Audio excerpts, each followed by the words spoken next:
നമസ്കാരം. ഇന്ന് ജനഭൂമിയിലേക്ക് നമുക്ക് പുതിയൊരു അതിഥി കൂടി എത്തിയിരിക്കുകയാണ്. മറ്റാരുമല്ല, നമ്മുടെ ഒരു കാലത്ത് ചാനൽ ചർച്ചകളിലെ നിറസാന്നിധ്യമായിരുന്ന ഹൈന്ദവ പ്രസ്ഥാനങ്ങളുടെ ഭാഗമായി നിന്നുകൊണ്ട് കാര്യങ്ങൾ വിശദീകരിക്കുകയും വ്യാഖ്യാനിക്കുകയും ചെയ്തിരുന്ന സ്വാമി ഭാർഗവറാമാണ് ഇന്ന് നമ്മുടെ അതിഥിയായി എത്തിയിരിക്കുന്നത്. നമസ്കാരം സ്വാമിജി, അങ്ങേക്ക് സ്വാഗതം. ഞാൻ അങ്ങയോടൊപ്പം പല ചർച്ചകളിലും പങ്കെടുത്തിട്ടുണ്ട്. മുമ്പ് നമ്മൾ സംസാരിച്ചൊരു വിഷയമാണ് ഇന്ന് എനിക്ക് അങ്ങയോട് ചോദിക്കാനുള്ളത്. അങ്ങയ്ക്ക് അറിയാമല്ലോ, ശബരിമല സ്വർണ്ണക്കൊള്ള കേസ് ഒരു നിർണായക വഴിത്തിരിവിലെത്തി നിൽക്കുക.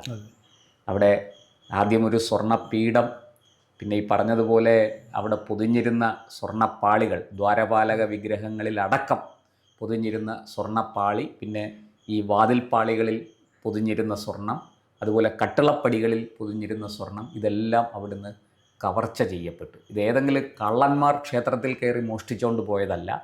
ഈ ക്ഷേത്രം പരിപാലിക്കേണ്ട തന്ത്രി മുതൽ ദേവസ്വത്തിലെ ഒരു സെക്യൂരിറ്റി ജീവനക്കാരൻ വരെ ഉള്ളവരുടെ വീഴ്ച, അത് കണ്ടെത്താൻ ഒരു ജില്ലാ ജഡ്ജി വേണ്ടി വന്നു എന്നുള്ളതാണ്. അതിനു മുമ്പ് നടന്ന കാര്യങ്ങളൊന്നും ആർക്കും അറിയില്ല, ഒരു രേഖകളുമില്ല, ഒരു തെളിവുകളുമില്ല.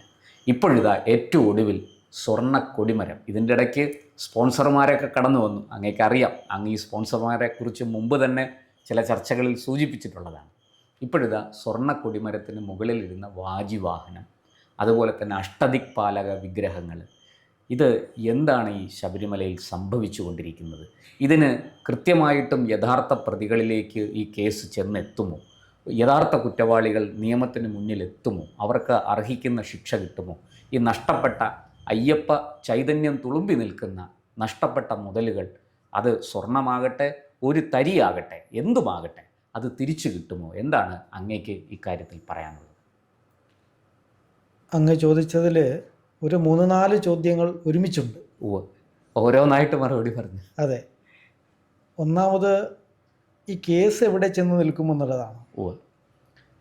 ഈ കേസ് കൂടുതൽ അന്വേഷണങ്ങൾ ആവശ്യപ്പെട്ടുകൊണ്ടിരിക്കുന്ന തെളിവുകളോടുകൂടി മുന്നോട്ട് പോകും. ഇവിടെയൊന്നും നിൽക്കത്തില്ല.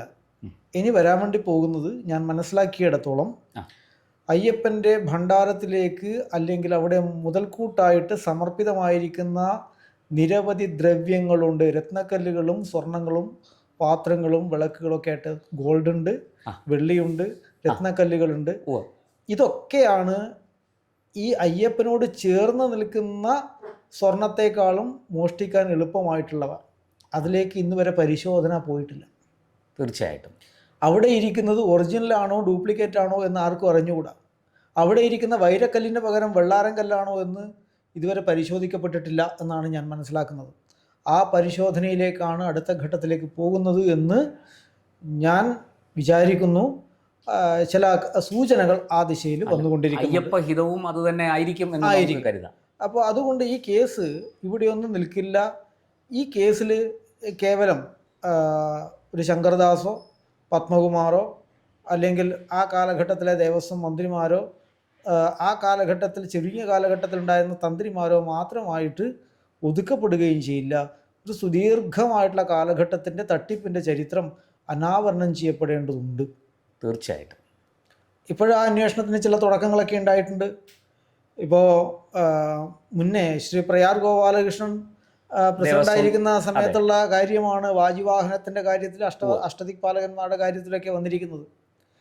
ഇപ്പോഴത്തെ ഉണ്ണികൃഷ്ണൻ പോറ്റിക്ക് മുൻപ് ഒരു ഉണ്ണികൃഷ്ണൻ പോറ്റി ഉണ്ടായിരിക്കാനുള്ള സാധ്യതകൾ തീരെ തള്ളിക്കളയേണ്ട. അത് ദേവസ്വം ബോർഡിൻ്റെ ഉദ്യോഗസ്ഥ വൃന്ദങ്ങളിൽ പെട്ട ആൾ തന്നെ ആയിരിക്കാനുള്ള സാധ്യതയും തള്ളിക്കളയേണ്ട. അത്തരത്തിലുള്ള വ്യക്തികൾക്ക് ഭരണ സംവിധാനവുമായിട്ട് അടുത്ത ബന്ധം ഉണ്ടായിരിക്കാനുള്ള സാധ്യതയും തള്ളിക്കളയേണ്ട. അവിടെയുള്ള ഈടുവെപ്പുകൾ എത്രമാത്രം ഇതിൻ്റെയൊക്കെ എത്രയോ മടങ്ങാണ് പോയിരിക്കാനുള്ള സാധ്യത എന്നുള്ള സൂചനകളാണ് ഇപ്പോഴും കിട്ടുന്നത്. ഇപ്പോഴുള്ള അന്വേഷണം ഏതായാലും മോശപ്പെട്ട അന്വേഷണമൊന്നുമല്ല. ഹൈക്കോടതി വിമർശിക്കുന്നത് അത് കുറെ കൂടെ പെർഫെക്റ്റ് ആകാൻ വേണ്ടിയിട്ട് തന്നെയാണ്. പോസിറ്റീവ് തന്നെയാണ് ഈ വിഷയത്തിൽ. ഈ അന്വേഷണ സംഘം എന്ന് പറയുന്നത് സർക്കാരിന്റെ ഭാഗമായിട്ട് നിൽക്കുന്ന ആഭ്യന്തര വകുപ്പിലെ ഉദ്യോഗസ്ഥന്മാർ തന്നെയാണ്. അവർക്ക് ഒരുപാട് പരിമിതികളുണ്ട്. ആ പരിമിതികൾ അവർക്കൊന്നും മേലുദ്യോഗസ്ഥന്മാരെ ഒന്നും അവഗണിച്ചുകൊണ്ട് മുന്നോട്ട് പോകാൻ വേണ്ടി പറ്റില്ല. ഈ കേരളത്തിലെ മണ്ണിൽ ജീവിക്കാൻ വേണ്ടി പറ്റാത്തൊരു സാഹചര്യമുണ്ട്. പക്ഷേ അവർക്ക് ഇത്തരത്തിൽ കോടതിയുടെ കർക്കശമായിട്ടുള്ള നിലപാടിൽ എനിക്ക് അന്വേഷിക്കേണ്ടി വന്നു എന്ന് പറഞ്ഞിട്ട് പിടിച്ചേക്കാനുള്ള ഒരു അവസരമാണ് കോടതി കൊടുത്തുകൊണ്ടിരിക്കുന്നത്. കോടതിക്കറിയാം ഇതിൻ്റെ പരിമിതി. ഈ ഉദ്യോഗസ്ഥന്മാരെ നാളെ നേരിടേണ്ടി വരുന്ന പ്രത്യാഘാതങ്ങളെക്കുറിച്ച് കോടതിക്ക് നല്ല ധാരണയുണ്ട്. ഇത് മറ്റ് ഏതൊരു ഏജൻസി വന്നാലും പറ്റില്ല. ഞാൻ ഇത് തന്നെയാണ് നേരത്തെ പറഞ്ഞുകൊണ്ടിരിക്കുന്നത്. അല്ലാതെ നമ്മൾ എന്തെങ്കിലും പറഞ്ഞ് രാഷ്ട്രീയമായിട്ടുള്ള കാരണങ്ങൾ എന്തെങ്കിലും പറഞ്ഞിട്ട് കാര്യമില്ലോ. അന്വേഷണ സംഘത്തിലെ ഉദ്യോഗസ്ഥന്മാരെ കുറിച്ച് ഇതുവരെ കളങ്കം ആശങ്കിക്കേണ്ട ഒരു സാഹചര്യവുമില്ല. അവർക്ക് ഇല്ല, അവർക്ക് സമ്മർദ്ദത്തെയും അതിജീവിക്കേണ്ടതുണ്ട്. രാഷ്ട്രീയ സമ്മർദ്ദത്തെയും മേലുദ്യോഗസ്ഥരുടെ സമ്മർദ്ദത്തെയും അതിജീവിക്കേണ്ടതുണ്ട്. അത് എളുപ്പമൊന്നുമല്ല. അപ്പോഴ് കോടതി കൊടുക്കുന്ന ഇത്തരത്തിലുള്ള കൊട്ടുകൾ സത്യത്തിൽ ഈ കൊട്ടുകൾ അതിനൊരു അനിവാര്യമാണ്. അത് ഇതിൽ ഏറ്റവും കൂടുതൽ സന്തോഷിക്കുന്നത് ഈ SIT ആണ് എന്നാണ് ഞാൻ വിചാരിക്കുന്നത്. അവർക്ക് അതിൻ്റെ മേലെ ചാരി നിന്നുകൊണ്ട് സ്വതന്ത്രമായിട്ട് അന്വേഷിക്കാം. ഇല്ലെങ്കിൽ സാറ് പോയിട്ട് ഉത്തരം പറയുമോ എന്ന് തിരിച്ച് മേലുദ്യോഗസ്ഥനോട് ചോദിക്കാം, ഈ രാഷ്ട്രീയക്കാരോട് ചോദിക്കാം. അതിനുള്ള ഒരു സംരക്ഷണമാണ് ഈ വിമർശനം. ഈ കൊലയറ രാജ്യത്തിന്റെ നെഞ്ചിൽ കൂടാണ് എന്നൊക്കെ പറയില്ലേ, ഈ ആണവായുധങ്ങളെ കുറിച്ച് പറയും ഈ കൊലയറ രാജ്യത്തിന്റെ നെഞ്ചിൽ കൂടാണ് എന്ന്. അപ്പോൾ ഈ ഒരു വിമർശനം എന്നുള്ളത് അവരുടെ സംരക്ഷണ കവചമായിട്ടാണ് ഫലത്തിൽ മാറിയിരിക്കുന്നത്. അപ്പോൾ ശരിക്കും ഈ അന്വേഷണ ഉദ്യോഗസ്ഥന്മാർ ഒക്കെ ശരിയായ മാർഗത്തിൽ തന്നെയാണ് മുന്നേറുന്നത്. ഞാൻ മനസ്സിലാക്കിയിടത്തോളം ശരിയായിട്ടുള്ള മാർഗത്തിലാണ് മുന്നോട്ട് പോയിക്കൊണ്ടിരിക്കുന്നത്. അവർ പരമാവധി വിവരങ്ങൾ ശേഖരിച്ചിട്ടുണ്ട്. പലതും മുന്നിലേക്ക് കൊണ്ടുവരാൻ വേണ്ടി പരിമിതിയുണ്ട്. അത് കോടതിയുടെ ഓരോ കൊട്ടുകൾ വരുമ്പോൾ അത് അവരൊക്കെ പതുക്കെ അവർ പുറത്തേക്ക്. പിന്നെ ഇതിനേക്കാളും എടുത്തു പറയേണ്ട ഒരു കാര്യം, ഈ വിഷയങ്ങളിലെല്ലാം സൂക്ഷ്മമായിട്ടുള്ള ദൃഷ്ടിയോട് കൂടിയിട്ട് ആണ് സ്പെഷ്യൽ കമ്മീഷണർ നിൽക്കുന്നത്. സ്പെഷ്യൽ കമ്മീഷണർ ഒരു അയ്യപ്പൻ്റെ ഒരു ധർമ്മഭടൻ എന്നുള്ള രീതിയിലാണ് ആക്ട് ചെയ്തുകൊണ്ടിരിക്കുന്നത്. അത് ചെറിയൊരു കാര്യമല്ല. ഇത്തരത്തിൽ ഒരു കമ്മീഷൻ ഉണ്ടായിട്ടില്ല. അതെ, ഇതിനു മുമ്പും ഒരുപാട് കമ്മീഷണർമാരെ നമ്മൾ കണ്ടു. പല ആളുകളെയും സംശയിക്കേണ്ട ഒരു സാഹചര്യം വരെ ഉണ്ടായിട്ടുണ്ട്. ദേവസ്വം വിജിലൻസിനെ വരെ സംശയിക്കേണ്ട സാഹചര്യങ്ങളുണ്ട്. ഇനിയിപ്പോൾ ഒരുപക്ഷെ ഈ അന്വേഷണം കൂടുതൽ ദിശകളിലേക്ക് പോകുമ്പോൾ ദേവസ്വം വിജിലൻസിലേക്ക് വരെ അന്വേഷണം പോയേക്കാം. അല്ല, ഇത്രയും സംവിധാനം ഇവിടെ നടന്നിട്ട് ഇവരെന്താ കണ്ടുപിടിച്ചേ? അത് തീർച്ചയായിട്ടും അത് വേണ്ടതാണ്. ആരൊക്കെയാണോ ഇതിനകത്ത് പെട്ടിരിക്കുന്നത്, അങ്ങ് പറഞ്ഞത് വെച്ച് അപ്പോൾ ഈ കേസ് ഇവിടെയൊന്നും അവസാനിക്കില്ല. വലിയ വിപുലമായിട്ടുള്ള അന്വേഷണം വേണ്ടി വരും. പിന്നെ ഇതിന് രാഷ്ട്രീയ ഇച്ഛാശക്തിയുടെ ആവശ്യം വലുതായിട്ടില്ല. കോടതിയുടെ ഇച്ഛാശക്തി മതി.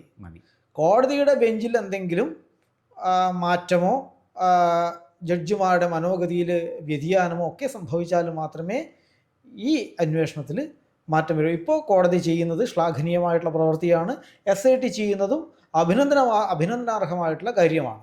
അപ്പോൾ ഇതിൻ്റെ ശിക്ഷ എത്രമാത്രം ഉണ്ടാകും എന്നുള്ളതിൽ നമുക്കിപ്പോൾ ഒന്നും പറയാറായില്ല. പക്ഷേ ശിക്ഷ എന്നുള്ളത് പൊതുസമൂഹത്തിൻ്റെ മുന്നിൽ ഇവരൊക്കെ തൊലിയുരിച്ച് കാട്ടപ്പെടുന്നു എന്നുള്ളതാണ് ഏറ്റവും വലിയ ശിക്ഷ. ആരാധ്യ കഥാപാത്രങ്ങൾ, ദൈവതുല്യന്മാർ, മാതൃകാപുരുഷന്മാർ, പരിപാലകന്മാർ ഒക്കെയും തൊലിയുരിച്ച് കാട്ടപ്പെടുന്നു എന്നുള്ളതാണ് ഇതിലേറ്റവും പ്രധാനപ്പെട്ട ശിക്ഷ.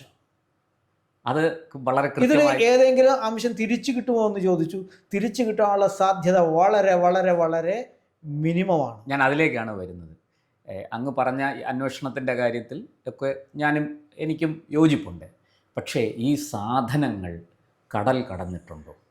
ഈ പറയുന്നത് പോലെ ഇതൊക്കെ ഉരുക്കി മറ്റ് ആഭരണങ്ങളാക്കി തീർക്കുകയും ഒക്കെ ചെയ്യുന്ന, നമുക്കറിയാം ഇന്ന് ടെക്നോളജി വളരെ വളരെ വലുതായിട്ട് മാറിയിരിക്കുന്നു. അപ്പോൾ ഇതിനെല്ലാം ആ രീതിയിൽ മാറ്റിമറിക്കാൻ ഇവരൊന്നും ചെറിയ കള്ളന്മാരല്ല. വലിയൊരു മാഫിയ തന്നെയാണ് ഇതിൻ്റെ പുറകിൽ പ്രവർത്തിച്ചതെന്ന് നമുക്ക് അനുമാനിക്കാം. അങ്ങനെയെങ്കിൽ ഈ നഷ്ടപ്പെട്ട മുതൽ തിരിച്ചു കിട്ടുമോ? ഇത് ഇന്ത്യയിൽ തന്നെ ഉണ്ടോ, അതോ ഭാരതദേശം കടന്നോ, ഇത് കടൽ കടന്ന് വിദേശത്ത് പോയോ? ഇങ്ങനെ ഒട്ടനവധി സംശയങ്ങൾ ഈ കാര്യത്തിൽ. ഇതിൽ രണ്ട് കാര്യങ്ങളാണ് ഉള്ളത്. ഗോൾഡിനെ ഗോൾഡായിട്ട് മാത്രം പരിഗണിച്ചാൽ അതിന് രൂപാന്തരം വരുത്തുന്നതുകൊണ്ട് യാതൊരു നഷ്ടവും വരാനില്ല. അത് അത്തരത്തിലുള്ള ഈടുവെപ്പുകളെ കുറിച്ച് ഞാൻ നേരത്തെ സംസാരിച്ചു. അവിടെ സമർപ്പിക്കപ്പെട്ട ഗോൾഡ് ഉണ്ട്, വെള്ളിയുണ്ട്, അതുപോലെ രത്നങ്ങളുണ്ട്, വിശിഷ്ടമായിട്ടുള്ള നിരവധി കാര്യങ്ങൾ അവിടെ സമർപ്പിക്കപ്പെട്ടിട്ടുണ്ട്. അതിനൊക്കെ ഗോൾഡിൻ്റെയൊക്കെ വിലയേ ഉണ്ടാവുള്ളൂ. അത് ഉരുക്കി രൂപാന്തരപ്പെടുത്തി വേറെ എന്തെങ്കിലും ഉണ്ടാക്കിയേക്കാം. അതുപോലെയല്ല ആൻറ്റിക് വാല്യൂ കൽപ്പിക്കപ്പെടുന്ന വിശ്വാസബന്ധിതമായിട്ടുള്ള കാര്യങ്ങൾ, അവയ്ക്ക് രൂപമാറ്റം വരുത്താനുള്ള സാഹചര്യം കുറവാണ്. കുറവാണ്. തെളിവ് നശിപ്പിക്കുന്നതിൻ്റെ ഭാഗമായിട്ട് അടുത്ത കാലത്തെങ്ങാനും വല്ലതും ചെയ്തിട്ടുണ്ടെങ്കിലേ ഉള്ളൂ. അതായത് പുരാവസ്തു മൂല്യം നിലനിർത്താൻ വേണ്ടി ഈ സാധനങ്ങളിൽ രൂപപരിണാമം വരുത്തിയിട്ടുണ്ടാവില്ല. ഒരു പക്ഷേ അങ്ങ് പറഞ്ഞതുപോലെ തെളിവ് നശിപ്പിക്കൽ ഇനി ആകെ മുങ്ങി ഇനി പിടിക്കപ്പെട്ടാൽ പ്രശ്നമാണ് എന്നുള്ളത് കൊണ്ട് രക്ഷപ്പെടാൻ വേണ്ടിയിട്ട് തെളിവ് നശിപ്പിക്കപ്പെടാനുള്ള സാധ്യതകൾ തള്ളിക്കളയേണ്ട. പക്ഷെ അതും ഒരു പരിധിക്കപ്പുറത്തേക്ക് നമുക്ക് സംശയിക്കേണ്ടതില്ല. കാരണം ഇത് പല കൈ മറിഞ്ഞ് ഇപ്പോൾ ആരുടെ കയ്യിലാണ് എന്നറിയില്ല. അത് സ്വദേശത്താണോ വിദേശത്താണോ എന്ന് നമുക്ക് നിശ്ചയിക്കാൻ വേണ്ടിയിട്ട് ഇപ്പോഴത്തെ സാഹചര്യത്തിൽ നിവൃത്തിയില്ല. ഒരു പക്ഷേ എസ് ഐ ടിക്ക് ചില വസ്തുക്കളുടെ സ്ഥിതിയെക്കുറിച്ച് ബോധ്യമുണ്ട് എന്നാണ് മനസ്സിലാക്കുന്നത്. എല്ലാറ്റിനെ കുറിച്ചും ഇല്ല. ചില സാധനങ്ങൾ എങ്ങോട്ടൊക്കെ പോയിട്ടുണ്ട് എന്ന് അവർക്ക് അറിയാം എന്നാണ് ഞാൻ മനസ്സിലാക്കുന്നത്. അതായത് ഈ പുരാവസ്തു മൂല്യം അങ്ങനെ തന്നെ നിലനിർത്താൻ വേണ്ടി ചില സാധനങ്ങൾ എവിടെയൊക്കെ എങ്ങനെയൊക്കെ കൈകാര്യം ചെയ്തിരിക്കുന്നു, എവിടെയൊക്കെ എത്തിച്ചു എന്നുള്ളതിനെ കുറിച്ചൊരു ധാരണ SITക്ക് ഉണ്ടാകാൻ സാധ്യതയുണ്ട്. ഈ ഉണ്ണികൃഷ്ണൻ പോറ്റിയാണല്ലോ ഇവിടുത്തെ പ്രധാനപ്പെട്ട ഒരു കക്ഷി.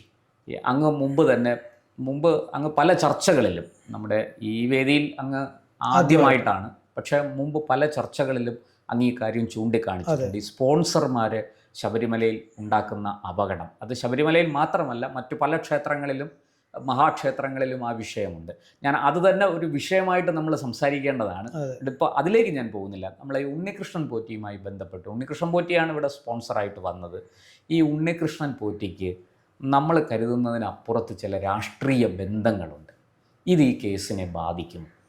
ഇപ്പോഴത്തെ സാഹചര്യത്തിൽ രാഷ്ട്രീയ ബന്ധങ്ങൾ കേസിനെ ബാധിക്കാനുള്ള സാധ്യതകൾ കുറവാണ്.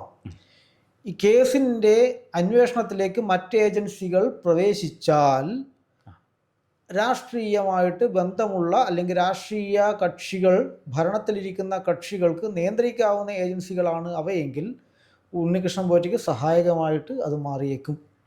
കാരണം ഉണ്ണികൃഷ്ണൻ പോറ്റിയായിട്ട് ബന്ധം എല്ലാ പാർട്ടികളിലും ഉള്ള ആളുകൾക്കുണ്ട്. അല്ലെങ്കിലും എല്ലാ പാർട്ടികൾക്കും തമ്മിലൊരു അന്തർധാരയും നമുക്ക് ലഭിച്ചേക്കും.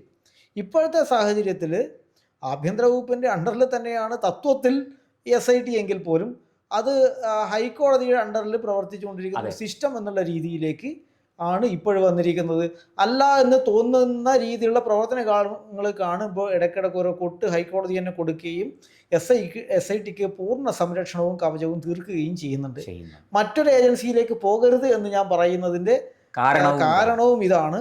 അതിൽ രാഷ്ട്രീയമായിട്ടുള്ള ഇടപെടലുകൾ, താല്പര്യങ്ങൾ വരും. ആരെങ്കിലും സംരക്ഷിക്കപ്പെടും. കേസ് കുറ്റവാളികൾ രക്ഷപ്പെടും. കേസ് അയ്യപ്പനുമായിട്ട് ബന്ധപ്പെട്ട കേസ് സത്യസന്ധമായിട്ട് തെളിയിക്കപ്പെടണം എന്നുള്ളത് മാത്രമാണ് നമുക്ക് ഇതിലുള്ള ഒരു താല്പര്യം. തീർച്ചയായിട്ടും ഒരു ചോദ്യം കൂടി അവസാനമായിട്ട് ഈ വിഷയത്തിൽ, ഈ പറഞ്ഞതുപോലെ ഇത് വിദേശത്തേക്കൊക്കെ കടൽ കടന്നു പോയിട്ടുണ്ടെങ്കിൽ അവിടെ ഈ SITക്ക് പരിമിതികളില്ലേ? ഈ പറഞ്ഞതുപോലെ വിദേശത്ത് ചെന്ന് അന്വേഷിക്കാൻ SITക്ക് സാധിക്കുമോ? അവിടെയാണ് ഈ കേന്ദ്ര ഏജൻസികളുടെയും മറ്റുമൊക്കെ, ഇപ്പോൾ ED ഈ കേസിൽ ഇടപെട്ടിട്ടുണ്ട്. ED കള്ളപ്പണം വെളുപ്പിച്ചു എന്നൊരു കേസ് എടുത്തിട്ടുണ്ട്. ഇവരെല്ലാം ഇപ്പം നിലവിൽ അറസ്റ്റിലായവരെല്ലാം പ്രതി ചേർത്തിട്ടുമുണ്ട്. അതവിടെ നിൽക്കട്ടെ.